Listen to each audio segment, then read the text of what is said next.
talk to you a little bit about fortification on sustainability development. And I appreciate the invitation from Professor Choi and Mr. Park and you being here to listen to my little talk. 네, 오늘 이제 여러분들한테 이렇게 강의하게 돼서 기쁘다는 말씀, 매우 심플하게 알아두셨죠? Okay, so I've been asked to talk about fortification as heritage contributors to sustainable development. And you may ask how that can happen. Well, it does. Okay, but first is first. I am here representing ICOFORT. ICOFORT is in the International Scientific Committee of ICOMOS on Fortifications and Military Heritage. ICOMOS, as you know, has 28 scientific committees, and one of them deals with everything that has to do with fortifications and military heritage. 이코머스에는 28개 그 사이트 커뮤니티가 있어요. 그 중에 하나가 이제 이코포트인데 이 밀리터리 군사 유산에 대한 선박 유산에 대한 거를 다루고 있습니다.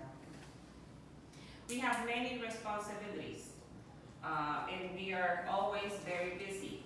But perhaps our most impressive part of being part of ICOMOS is serving as advisor to ICOMOS on fortifications and military heritage nominations. 뭐 여러 가지 일들도 많이 바쁘지만 이코포트의 가장 큰 일은 그 이코머스의 그 자문 기부로서 특히 이쪽 이 선박유산하고 군사유적에 대한 자문을 이제 진행하는 겁니다. So you can find more information on ICOFORT in the website www.icofort.org. And what I'm going to talk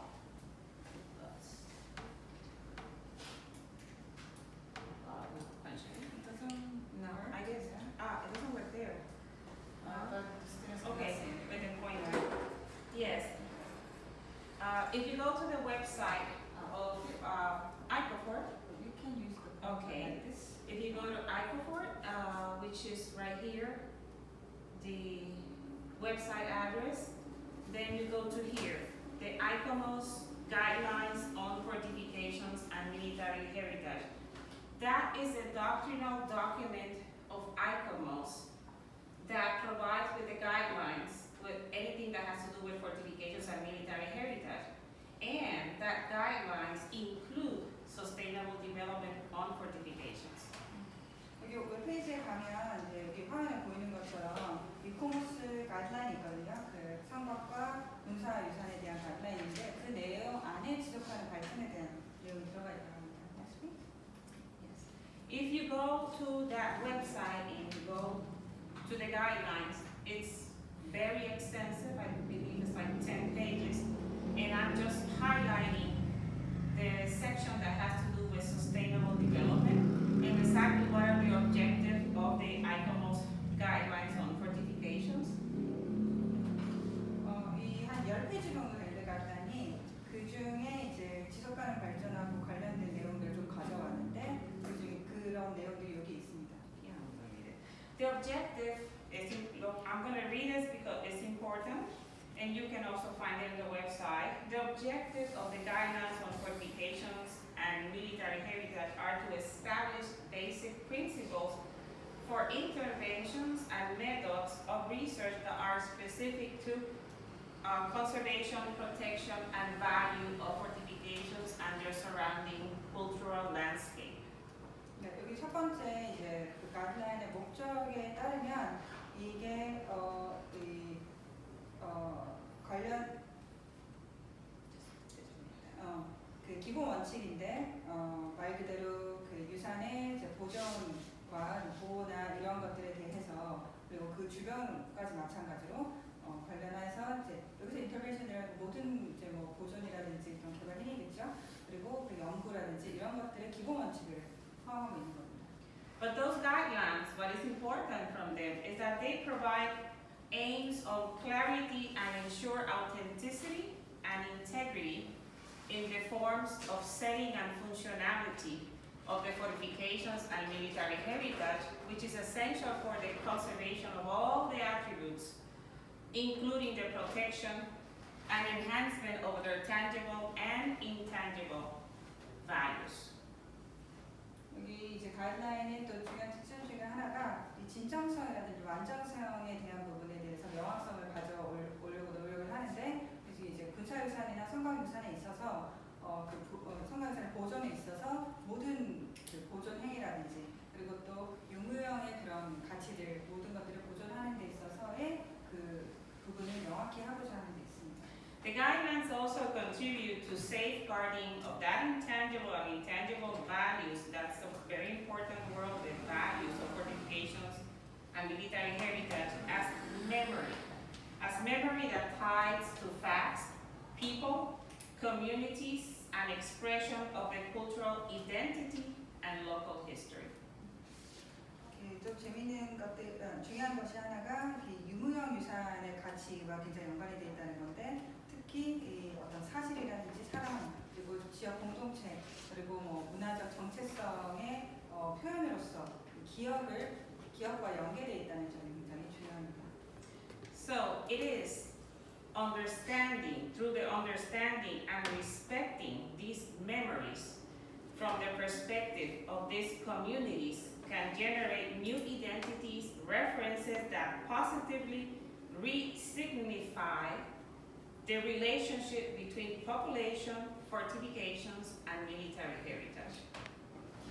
그래서 그 기업들이 지역 사회가 새로운 이제 또 정체성을 만들어내는 데 있어서 긍정적으로 사람들과 이 성곽유산 그리고 군사유산과의 그런 관계를 더 강화하는 데 있다는 데 있습니다.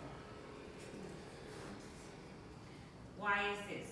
Why fortifications can provoke memories and identity? Because humans have constructed fortifications and military heritage using a variety of complex design for thousands of years. Since the most ancient history of the human being in this planet, there's always a presence of a fortification or a defensive structure. Okay, and also because surviving fortifications and military heritage from distant times have served as a major link to the history of human settlements, nations, and even regions. 왜 이제 기업과 이 성곽유산과 군사유산이 연계되느냐 하면 어쨌든 수천 년간 아주 오래전부터 어쨌든 이 유산을 만들어 왔기 때문이고, 또 나와 있는 것들이 이제 아주 오래전부터 지금까지 이 역사와 그리고 인간의 어떤 정주와의 그런 관계를 계속 보여줬기 때문이죠. So we're looking here at actually a map of the UNESCO with all the World Heritage Sites, natural and cultural. And among them, in every single region, we're going to find military fortifications and military heritage from all the times of human being. 이게 전체 이제 여러분들이 잘 알고 있는 세계사 지도인데, 뭐 지역을 막론하고 이런 성곽 군사 유산들은 정말 어디서나 다 찾을 수 있다는 말씀을 하고 있습니다.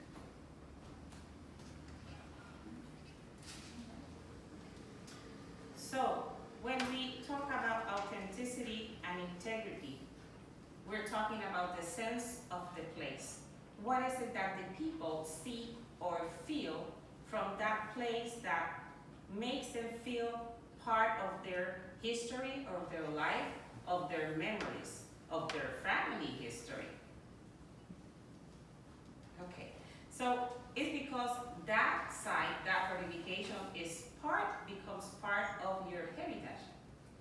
Even if it's not physically or legally yours, it's part of your memory, of your intangible heritage. It's the accumulation of identity as a repository of historical, cultural, and social memory, preserved through its authenticity, integrity, and sense of place. If you look at the picture, this is the fortress of Nahan-Samson. And what are we seeing here? We're seeing a reenactment of transmitting to kids this memory that is part of the local story, history in this community. 왜 이제 이 유산이 정체성이 계속 여기에서 이제 계속 이렇게 쌓여져 오는 거고, 그다음에 역사와 문화와 그리고 이렇게 사회적 기업과 그리고 뭐 남아있는 그런 여러 생각들이 다 이 유산의 그 진정성과 완전성과 그리고 장소성을 통해서 계속 축적이 되어 온다는 거고, 사진에서 보는 것처럼 지금 이제 아이들이 그런 축적된 그런 기억들을 다 이렇게 배운다는 거죠.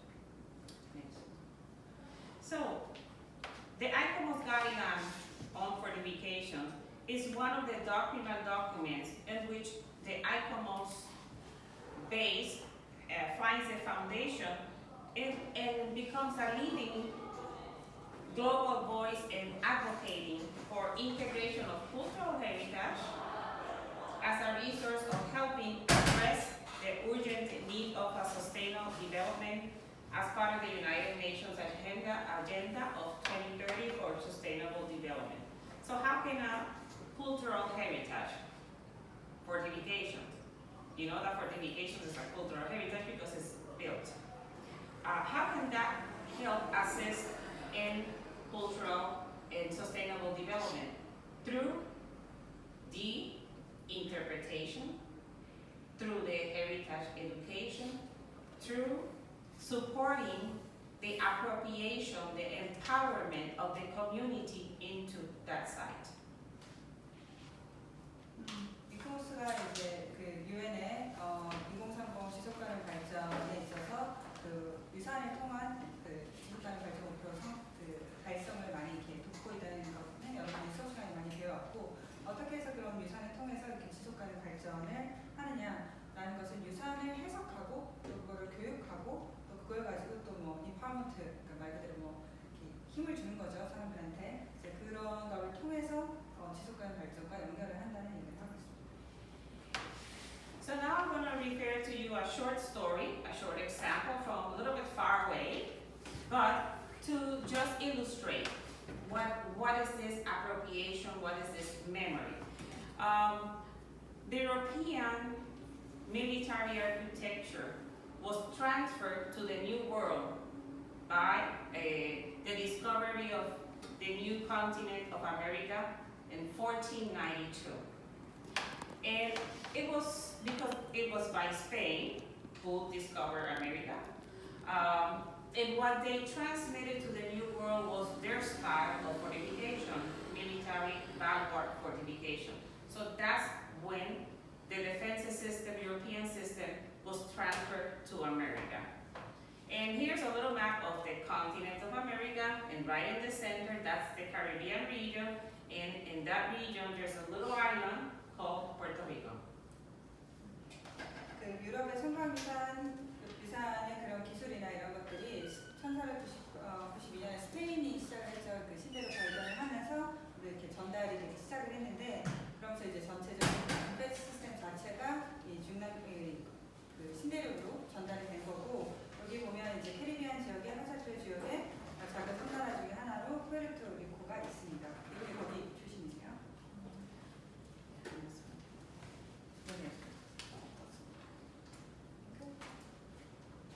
Okay, so here we go back. Starting from 1492 in the Caribbean region, there's a little island called Puerto Rico, and in that little island called Puerto Rico, in that yellow arrow, that's the city of San Juan. And that city of San Juan is located in a separate inlet from the main island, which you can only access through bridges. So so here we see that the story, the European story of Puerto Rico starts in 1493, a year after the continent was discovered. Christopher Columbus discovered the island of Puerto Rico. 여기 보면 이 푸에르토리코라는 섬에 이제 노란 부분이 샌후안 그 시티가 있는데요. 여기에는 사실 메인 섬이 조금 떨어졌기 때문에 다리로 이제 두 개의 다리로 진입을 합니다. 그래서 유럽의 이야기는 1492년 콜럼버스 이후로부터 시작을 하죠. inlet of San Juan, that is the capital city of the island of Puerto Rico, we have this massive fortification system. If we see here, that's the inlet of San Juan, and this is a magnification of that little inlet. And you can see that there's a completely walled city. And there's two Spanish colonial fortifications. One right in the entrance of the bay is a Valuard defensive system fortification. And here to the right, we can see another fortification. And we can see an entire walled city. Yes. And here and here, right?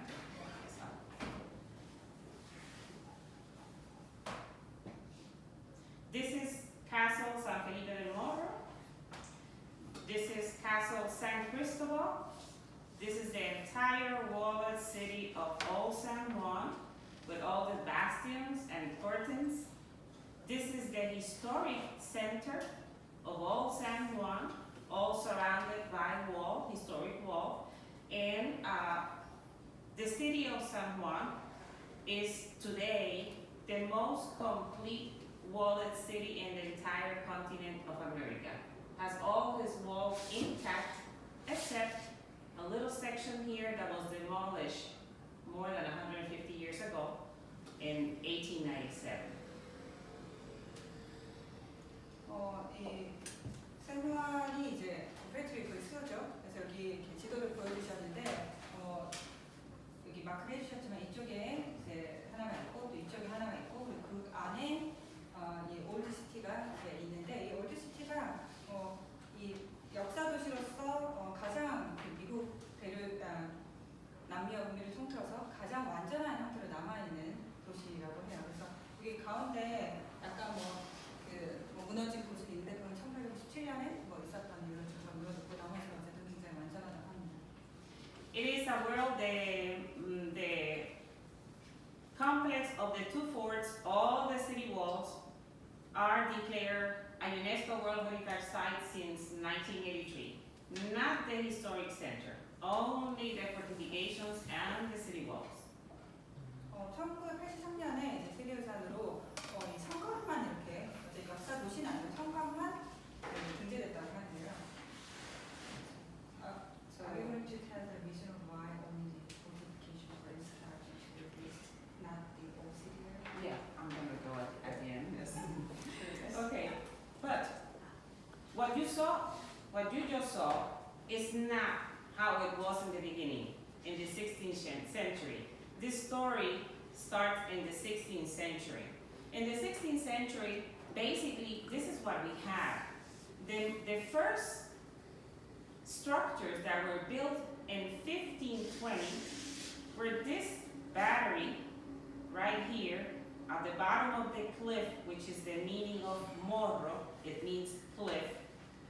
And it was called, this structure here called the water battery. Why it was called the water battery? Because it was at the same level of the ships that will try to come into the bay, and they will get immediately under the fire of the cannons.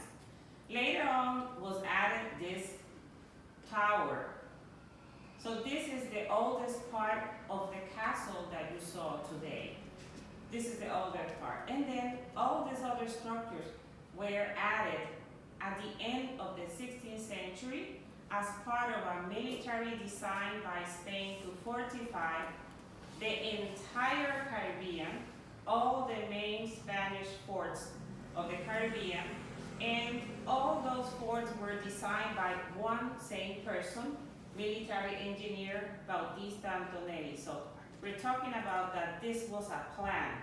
This was a system designed by one person, ordered by King Philip II to protect an entire region. 여기가 가장 오래된 부분인데 1512년에 만들어졌대. 절벽 밑에 이제 워터 배터리라고 해갖고 배가 정박을 해갖고 이제 여기 이런 물자리를 가져갔겠죠. 그 절벽을 따라서 이쪽 부분 이제 성곽 위에 있는 부분까지 만들어졌는데 나중에 이 타워는 나중에 만들어졌다고 하고요. 그리고 나머지 이제 부분은 16세기 말에 스페인이 이제 캐리비안 정복을 위해갖고 이 프레트리코를 좀 군사 요충지로 좀 삼으면서 그 델 디산토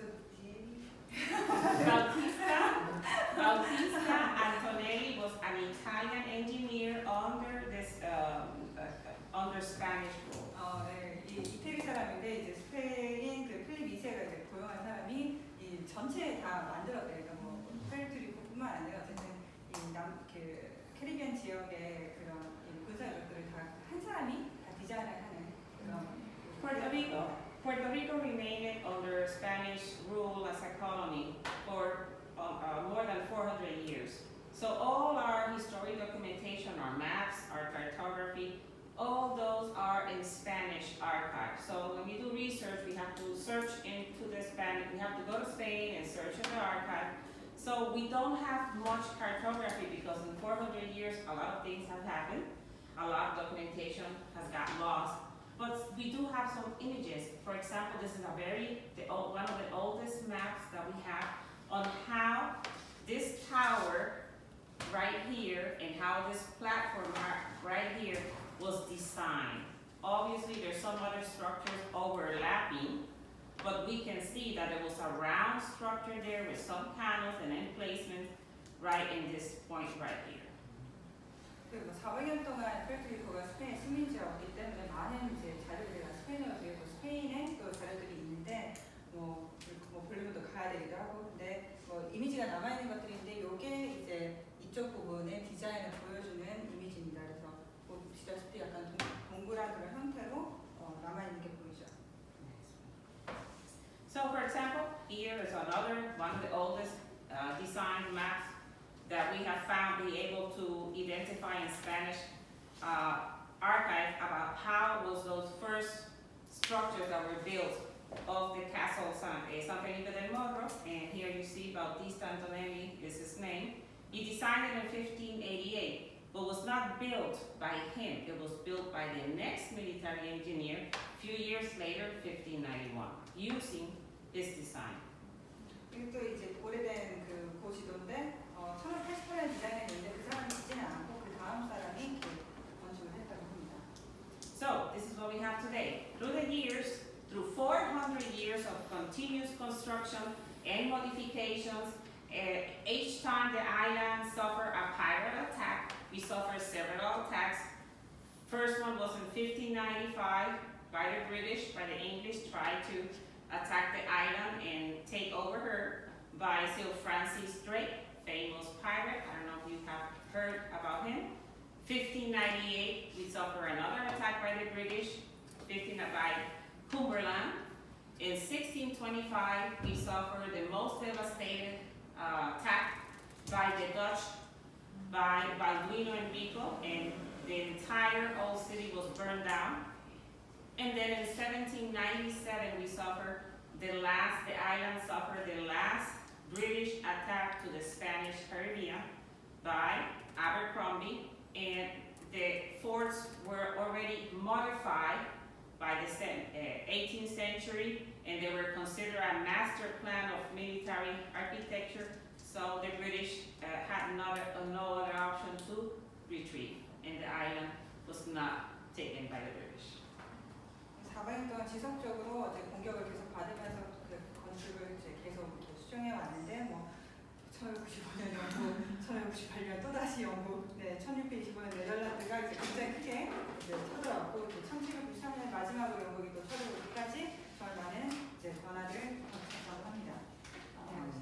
So, from those very primitive structures that you saw in the 16th century, today this is what we have. This is the defensive system of the island of San Juan, Puerto Rico, a well-detached site since 1983. These are aerial views. This is the inlet of San Juan, but I explained it to you. Here we're facing El Morro, the entrance of the bay. This will be the bay right here. And right here, we will find the bridge that connects this island with the main island that is right here. This is the entire esplanade of this castle right here. You can see that it's a Valor Renaissance modern fortification, evolved from the little water battery that you saw was built in the 16th century. And in here, this is the entire inlet of San Juan. Here is the historic district with all the walls surrounding. This is what we call the land side, Puerta de Tierra. And here are the bridges. This is the old bridge. This one was added 20th century. So here is where everything happened. 사진 설명을 해주셨는데 이게 이제 많은 입구에서 이제 보는 장면이고 이쪽 사진에서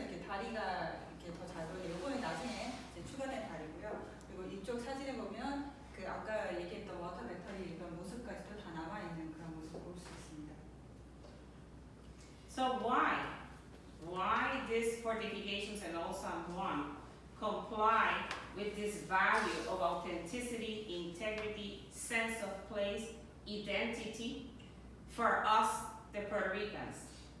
Because they're part of our history. They summarize our entire 400 years of history under Spanish rule and 150 something years under US rule, because Puerto Rico, after the Spanish-American War of 1898, went under the United States rule, which we still remain today. So we were first colony of Spain, today we're still colony of the United States. In the United States, the Army, immediately when the island was transferred to the US, the US Army took over the forts, so there are US Army modifications over the Spanish forts. There are 2 very large bunkers, US bunkers, that they were added for the Second World War. They were never put in function. And then they also had a function to serve in case needed for the defense of the Panama Canal. So, but this is the place, I just want to go back one. This campus here is very important for us, for the Puerto Ricans. This is where we go on Sundays and Saturdays. This is where the families get together. This is where we fly kites with the children. This is where we do our picnics. This is where we do our festivals. This is where the people just go to sit down and feel the breeze of the ocean, to enjoy a sunny day, just to sit down, meditate, do yoga. This is our backyard, our front yard. This is where we go. And this is how we identify with these fortifications. And we want to, in probably 90%, when somebody asks us what will represent us the best, we will say all San Juan and the forts, because that's where we go, that's where we take our kids. That's where we feel pride of this space, because it summarizes itself, our history. Not only the history of pride, but also the history of pain, the slave trade. The forts were built with slave labor. Not only by slaves, but also by soldiers, that it was mandatory to work. And many, many, many other stories that are part of our memory, in our history, important events of our history. So we feel a sense of place here in El Morro. This is probably the most iconic location in the island of Puerto Rico of cultural heritage. Of course, we have natural heritage. Well, that will be El Yunque, the rainforest. That's another part of our sense of place. 왜 성곽이 이제 완전성, 진정성, 장소성 등등을 가지면서 프레토리코인들에게 굉장히 중요한지를 이제 설명해 주셨는데, 400년 동안 스페인의 식민지였고, 지금은 이제 1898년 이후에 미국의 식민지로 현재까지도 남아 있는데, 스페인이 물러간 후에는 미군이 이렇게 2개의 큰 벙커를 2차 세계대전 때 많이 쓰진 않았습니다. 만들면서 또 이 프레토리코를 그런 군사 요충지로 또 활용하고, 또 파나마 운하를 위해서 또 이렇게 활용하는 그런 와중에 어쨌든 역사가 계속 쌓이는 거죠. 하지만 지금은 어쨌든 지금 이 사진의 이 공간에 주말에 사람들이 나들이를 하고 거기서 축제를 하고 등등 하는데, 사람들이 프레토리코에게 가장 대표적인 그런 문화유산을 꼽으라고 하면 여기를 얘기할 정도로, 물론 이제 가슴 아픈 역사들, 노예 무역이라든지 그다음에 군인들도 여기서 노역을 했고 그런 것들도 있지만, 어쨌든 굉장히 중요한 그런 아이코닉한 그런 장소로서 남아있다는 말씀하셨습니다. I'm going to have to go very quick because we're short on time. So, another reference that we can use the guidelines of ICOFORT for identifying the function of fortifications in sustainable development. The guidelines identify fortifications 8 different values, and I'm just going to read them very quick. You can find them in the website. Thank you. Those 8 values are architectural and technical value, of course, the typology, how they were built, the territorial and geographical value, where they were located, and what extension of territory they will cover. For example, here the mountain fortresses are an example of territory defense systems that are they're actually pretty big. Cultural landscape value, fortifications, they define a specific landscape value. And strategic value, in the case they were located in a specific place in the function of defense. They were normally built in a high place to have view and control of the enemy. But then there's 4, from those 8 values, 4 directly are in support of sustainable development. And those 4 happens to be mostly intangible values. Human anthropological value, what I just mentioned, is the sense of place that this site provokes in you, and these are individual memories and sense of place. Each one of you feels in a different way, probably under the same theme or subject, but each one feels in a different intensity. It's a very personal experience. Memory, identity, and educational value. Through the memory that is related to that monument, to the identity, what it feels, what it represents for us or for our community, and we can use those as educational tools to teach and transmit that identity to other generations, like for example, the slide of Nahan Sanso that I just showed in the beginning. Of course, the historic value, all the story involved in its construction, the human beings that were part of that history, the stories that happened there, happy stories, same as tragedy, tragic stories, it's all part of the history. And the social and economic value, the community can benefit from all these elements together, and they can assist, they can be participant of economical benefits as part of the monument.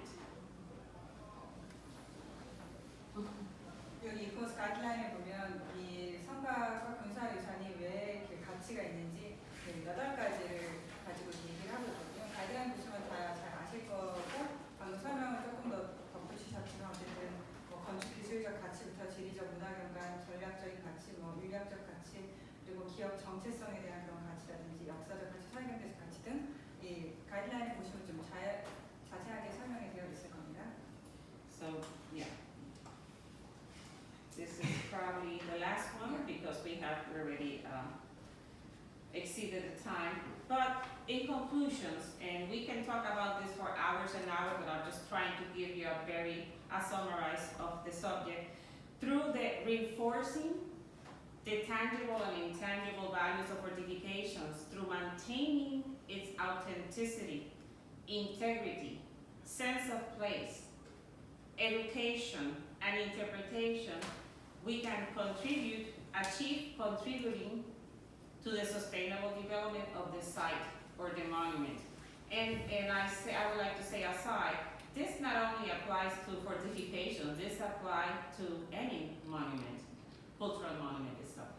Fortifications and military heritage becomes a crucial aspect of the development process and has an indispensable role in sustainable development as a fundamental asset of long-term tourism development, always under control. Of course, we cannot let tourism get out of control. Strengthening the social fabric and enhancing social well-being, and enhancing the appeal and creativity of regions through promoting a development process that incorporates both tangible and intangible cultural heritage as a vital aspect of sustainability. So fortifications can be a very important and effective tool in sustainable development. Their origin, their nature is a nature of war, but today they can serve as a tool of peace.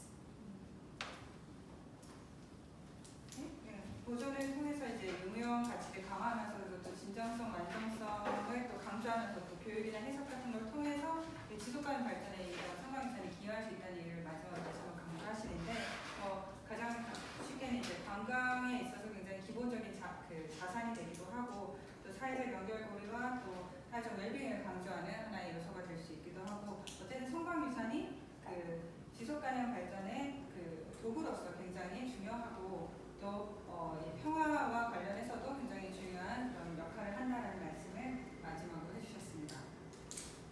The last one, and I don't know if we have time for a question. Some burning questions.